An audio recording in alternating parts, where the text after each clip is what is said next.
بسم اللہ الرحمن الرحیم۔ دنیا کی تاریخ گواہ ہے کہ وہ تمام قومیں تباہ ہوئیں جنہوں نے اللہ کی نافرمانی کی۔ اللہ نے انسان کو اپنی عبادت کے لیے پیدا کیا اور اسے زندگی کے اصول و ضوابط سکھانے کے لیے مختلف ادوار میں انبیاء اور رسول بھیجے۔ یہ انبیاء اللہ کے پیغام کو انسانوں تک پہنچانے کے لیے چنے گئے اور ان کا مقصد انسانوں کو حق کی راہ دکھانا، اللہ کی وحدانیت کا درس دینا اور برائی سے روکنا تھا۔ تاہم مختلف اوقات میں کچھ اقوام ایسی بھی آئیں جنہوں نے انبیاء کی باتوں کو جھٹلایا، اللہ کی نشانیوں کا انکار کیا اور اپنی سرکشی اور گناہوں میں حد سے تجاوز کیا۔ یہ اقوام دنیاوی طاقت، دولت اور ترقی کے نشے میں ایسی مست ہوئیں کہ انہوں نے اللہ کی نافرمانی کو اپنا معمول بنا لیا۔ ان اقوام نے اپنی بدعمالیوں کے باعث نہ صرف اللہ کی ناراضی مول لی بلکہ ان پر ایسے عذاب نازل ہوئے جنہوں نے انہیں صفحہ ہستی سے مٹا دیا۔ ان اقوام میں قوم نوح، قوم عاد، قوم سمود، قوم لوط اور فرعون کی قوم شامل ہیں۔ ان کی کہانیاں صرف ماضی کے واقعات نہیں بلکہ ہمارے لیے نصیحت اور رہنمائی کا ذریعہ ہیں۔ آئیے ان اقوام کی تاریخ اور ان پر نازل ہونے والے عذاب کے بارے میں تفصیل سے بات کرتے ہیں۔ قوم عاد۔ قوم عاد کی داستان قرآن مجید میں ایک عبرتناک حقیقت کے طور پر بیان کی گئی ہے۔ یہ قوم جزیرہ نما عرب کے جنوب مشرقی علاقے احقاف میں آباد تھی، جو سرسبز و شاداب زمین اور زرخیز علاقے کے لیے مشہور تھی۔ قوم عاد اپنی جسمانی قوت، بلند قامت اور تعمیراتی مہارت کے لیے جانی جاتی تھی، جیسا کہ قرآن مجید میں ارشاد ہے، اور جب تمہارے رب نے کہا عاد کو یاد کرو جن کو قوت عطا کی گئی تھی، ایسی قوت جو کسی کو نہیں دی گئی۔ یہ لوگ پہاڑوں کو تراش کر شاندار محلات اور عمارتیں بناتے تھے اور اپنی ترقی اور خوشحالی پر فخر کرتے تھے۔ اللہ نے ان کی ہدایت کے لیے حضرت ہود علیہ السلام کو نبی بنا کر بھیجا۔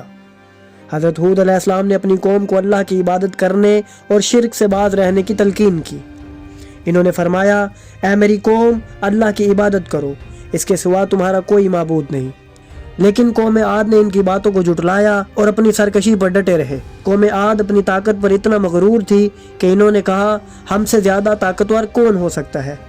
اللہ نے ان کے غرور کا جواب دیا اور ان پر عذاب نازل کیا۔ سب سے پہلے ان پر قحط سالی مسلط کی گئی، لیکن وہ باز نہ آئے۔ آخر کار ایک زبردست آندھی ان پر مسلط کر دی گئی، جو 7 راتیں اور 8 دن تک چلتی رہی۔ قرآن میں ارشاد ہے، ہم نے ان پر ایک زبردست آندھی بھیجی جو ہر چیز کو تباہ کر رہی تھی۔ یہ آندھی ان کے مضبوط جسموں اور عظیم عمارتوں کو مٹی میں ملا گئی۔ وہ لوگ ایسے ہو گئے جیسے زمین پر گرے ہوئے کھجور کے درخت۔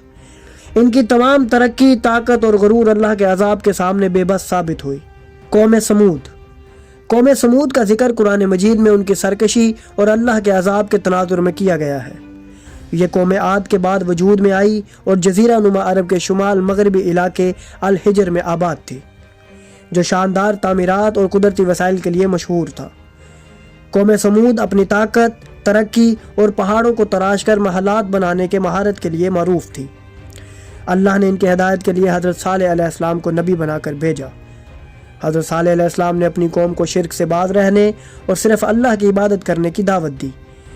انہوں نے اپنی قوم کو اللہ کی نعمتوں کی یاد دہانی کرائی اور کہا، اے میری قوم، اللہ کی عبادت کرو، اس کے سوا تمہارا کوئی معبود نہیں۔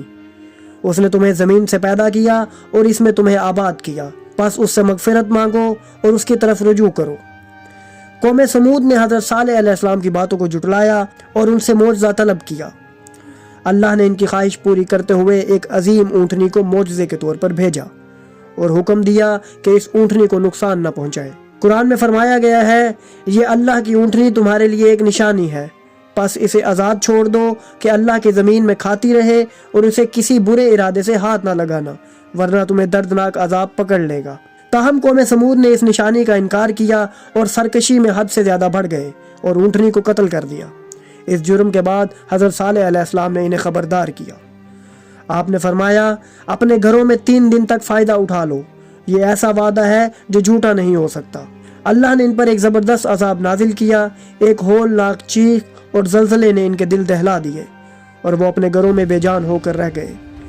قرآن مجید میں ارشاد ملتا ہے، پھر ایک زلزلے نے انہیں آ پکڑا اور اپنے گھروں میں اوندے پڑے رہ گئے اور وہ تباہ ہو گئے۔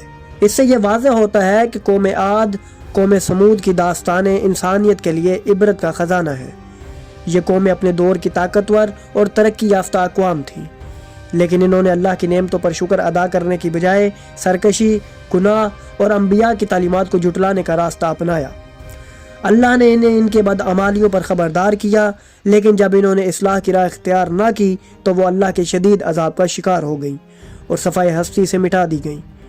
یہ واقعات ہمیں یہ سبق دیتے ہیں کہ دنیا کی ترقی، طاقت اور مادی خوشحالی انسان کو اللہ کے حکم سے بے نیاز نہیں کر سکتی۔